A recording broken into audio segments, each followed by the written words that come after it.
November 10 2900 kilogram of explosives, 5 kilo heavy metal, இது எல்லாமே Delhi national capital ரீஜன்ல நம்மளுடைய பாதுகாப்பு படை பிடிச்சிருக்காங்க.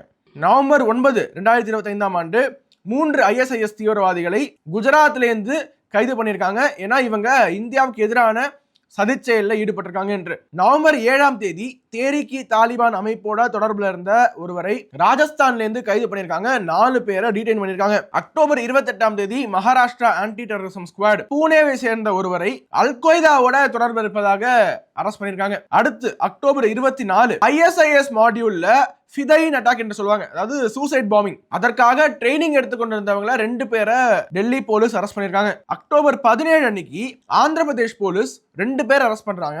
யூபிலையும் மகாராஷ்டிராலையும் தீவிரவாதிகளோட தொடர்புல இருப்பதாக சொல்லி. அக்டோபர் 15 பஞ்சாப் போலீஸ் எல்லை பகுதியில கிராஸ் பார்டர், அதாவது பார்டருக்கு அங்கேருந்து இந்த பக்கம் வெப்பன்ஸ் ஆயுதங்கள் கடத்தினது, அதை தவிர ஓபிஎம் கடத்தினதை கண்டுபிடிச்சு அதை தடுத்து நிறுத்தியிருக்காங்க.